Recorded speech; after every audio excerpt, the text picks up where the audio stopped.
আজ আমরা এমন কিছু স্টক নিয়ে আলোচনা করব যে স্টকগুলি বর্তমানে এন্ট্রি নেওয়ার জন্য সুইটেবল প্রাইস পয়েন্টে রয়েছে। শর্ট টার্ম ট্রেডিংয়ের জন্য স্টকগুলি সুইটেবল হতে পারে।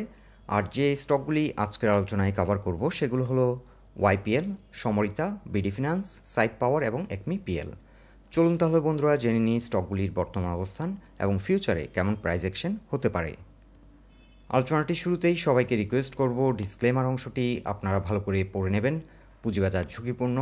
আপনার কোনো পার্সোনাল বাই এবং সেলের কারণে আপনি যদি ক্ষতিগ্রস্ত হয়ে থাকেন সে দায় স্টক অবজার্ভার বহন করবে না। শুরুতেই উইকলি চার্টে তুলে ধরছি সমরিতা হসপিটালের বর্তমান অবস্থান। সমরিতা রিসেন্টলি 68 থেকে যাত্রা শুরু করে আপ টু 105 পর্যন্ত প্রাইস অ্যাকশন করে এবং সিগনিফিক্যান্ট কারেকশন হওয়ার পর 77-এ এসে আবারও সাপোর্ট নেয় এবং আবারও এটি 98 পর্যন্ত প্রাইস অ্যাকশন করে। এখন বর্তমানে একটি সাবস্টেন্সিয়াল কারেকশন হওয়ার পর সাপোর্ট নিচ্ছে 75.4-এ। এখানে রয়েছে উইকলি চার্টে 50 এক্সপোনেনশিয়াল মুভিং অ্যাভারেজের সাপোর্ট লাইন এবং এই সাপোর্ট পয়েন্ট থেকে ঘুরে দাঁড়িয়েছে এবং বর্তমানে 77.1 প্রাইস পয়েন্টে অবস্থান করছে। সমরিতার জন্য এখন গুরুত্বপূর্ণ একটি সাপোর্ট লাইন হলো 75.4। এখানে উইকলি চার্টে রয়েছে 50 এক্সপোনেনশিয়াল মুভিং অ্যাভারেজের সাপোর্ট লাইন। এছাড়া এই প্রাইস পয়েন্টে কিন্তু সেল প্রেশার অনেকটা কেটে গেছে, সো নতুন করে চাইলে এই পয়েন্টে এন্ট্রি নেওয়া যেতে পারে এবং এন্ট্রি নেওয়ার জন্য এটি একটি সুইটেবল প্রাইস পয়েন্ট। নতুন করে স্টকটিতে এন্ট্রি নিলে আমরা ফার্স্ট সেল টার্গেট সেট করব 90 থেকে 95। গত সপ্তাহের যে ক্যান্ডেলটি এটি একটি ইনভার্টেড হ্যামার ক্যান্ডেল আর এটি একটি রিভার্সাল সিগন্যাল হতে পারে। সমরিতা ইমিডিয়েটলি যে রেজিস্ট্যান্সটি ফেস করছে এখন 20 এক্সপোনেনশিয়াল মুভিং অ্যাভারেজের রেজিস্ট্যান্স লাইন। প্রাইস পয়েন্টে এটি রয়েছে 79 লেভেলে। 79-এর উপর ঘুরে দাঁড়ালে স্টকটি ভালো প্রাইস অ্যাকশন করবে বলে আমরা আশা করি এবং আমরা যে টার্গেটটি সেট করেছি ফার্স্ট টার্গেট 90 থেকে 95 পর্যন্ত প্রাইস অ্যাকশন করতে পারে। এখন ডেইলি চার্টে তুলে ধরছি ওয়াইপিএলের বর্তমান অবস্থান। ওয়াইপিএল দীর্ঘদিন ধরে সাইডওয়ে প্রাইস অ্যাকশন করছে, বর্তমানে স্ট্রং ডিমান্ড জোনে রয়েছে আর রিসেন্টলি সাপোর্ট নিয়েছে 22 প্রাইস পয়েন্টে। ওয়াইপিএলের জন্য 22 হচ্ছে এখন কি সাপোর্ট লাইন আর এই জোনটিতে আমরা লক্ষ্য করছি সেল প্রেশার অনেকটা কেটে গেছে, সো এই পয়েন্টে চাইলে এন্ট্রি নেওয়া যায় আর চাইলে 23 থেকে 22 এই জোনে গ্র্যাজুয়ালি কালেক্ট করা যায়। যেহেতু স্টকটি দীর্ঘদিন ধরে সাইডওয়ে প্রাইস অ্যাকশন করছে আমরা এখন ফার্স্ট টার্গেট সেট করব 31। রিসেন্টলি 31 থেকে ওয়াইপিএল রিজেক্ট হয়ে অনেকটা কারেকশন হলো। ইন শর্ট ওয়াইপিএলের জন্য সুইটেবল এন্ট্রি হতে পারে 22 থেকে 23.5। ফার্স্ট টার্গেট হবে 31 এবং যাত্রাপথে যে পয়েন্টটিতে সিগনিফিক্যান্ট সেল প্রেশার আসতে পারে সেটি হলো 26 থেকে 27। এই জোনটিতে প্রাইস পয়েন্ট লেভেলে কিছুটা রেজিস্ট্যান্স ফেস করবে। বর্তমানে হিউজ মানি ফ্লো রয়েছে স্টকটিতে এবং ঢাকা স্টক এক্সচেঞ্জে বরাবরই মার্কেট পারফরমেন্সের সাথে স্টকটি ভালো পারফর্ম করে। এছাড়া আরেকটি বিষয় হলো ওয়াইপিএলে যদি আমরা এন্ট্রি নিই তাহলে স্টপ লস সেট করব বিলো 22 নিচে নেমে গেলে স্টকটি স্লো হয়ে যেতে পারে এবং ফার্দার ডাউন হতে পারে আপ টু 20.8 পর্যন্ত নেমে আসতে পারে, সো স্টপ লসের বিষয়টি মাথায় রাখতে হবে। এছাড়া উইকলি চার্টে যদি আমরা আরও প্রিসাইজলি ভলিউম যদি অ্যানালাইসিস করি সেল প্রেশার কিন্তু সাবস্টেন্সিয়ালি কমে গেছে, সো স্টকটি ফার্দার আর ডাউন হবে বলে মনে হচ্ছে না যদি না মার্কেটে অপ্রীতিকর কোনো ঘটনা আবারও ঘটে। এখন উইকলি চার্টে দেখে নেব Bangladesh finance and investment company লিমিটেডের অবস্থান।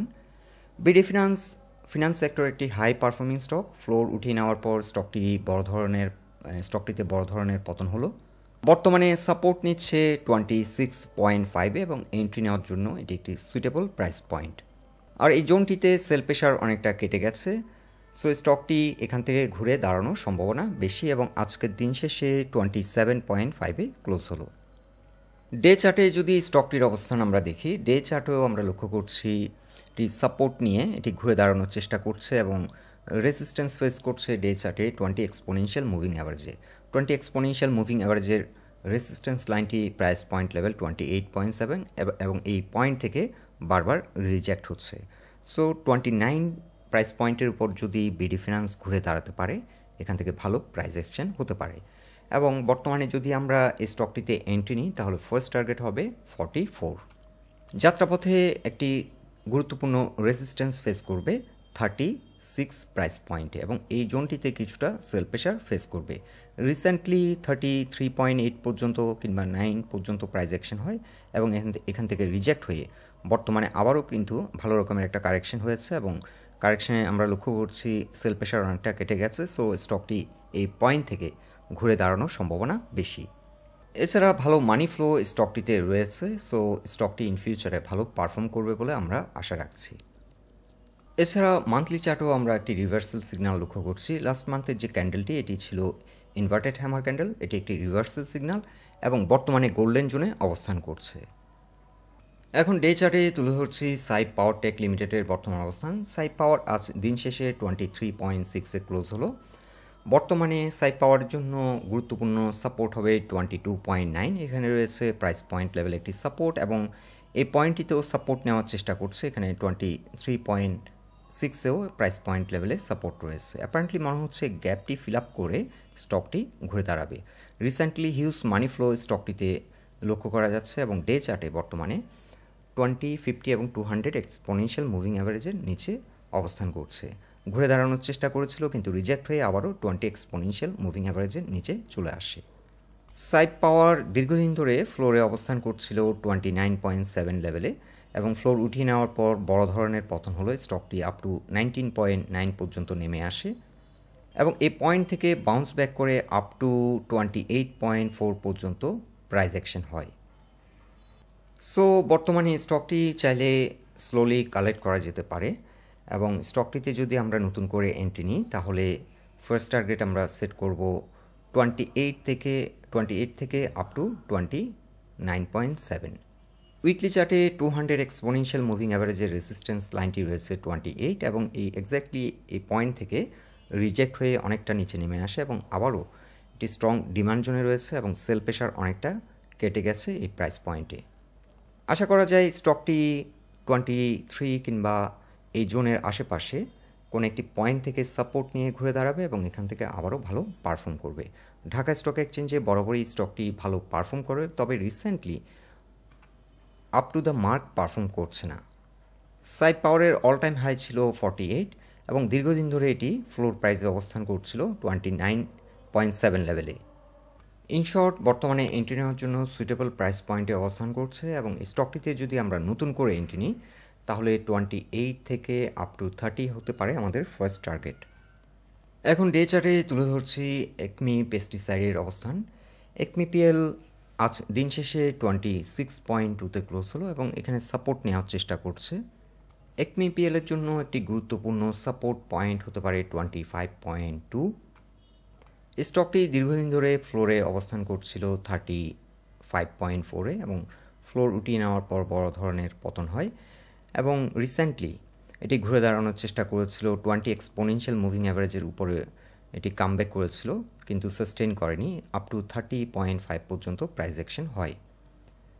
বর্তমানে ACMEPL a huge money flow লক্ষ্য করা যাচ্ছে, স্মার্ট মানি প্রেজেন্ট আছে এবং স্টকটি ভালো প্রাইস অ্যাকশন করবে বলে আমরা আশা করি।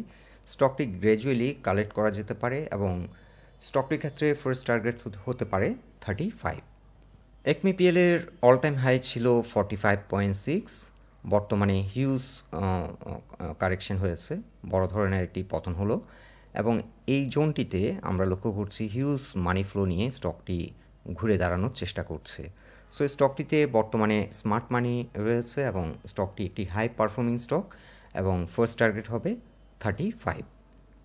বন্ধুরা, এই 5টি স্টক নিয়ে এটাই ছিল আমাদের অবজারভেশন। আলোচনাটি যদি আপনাদের ভালো লেগে থাকে অবশ্যই পোস্টটিকে লাইক দেবেন, আপনাদের গুরুত্বপূর্ণ মতামতগুলো আমাদেরকে কমেন্ট বক্সে জানাবেন আর আমাদের সাথে থাকার জন্য আপনাদের অসংখ্য ধন্যবাদ।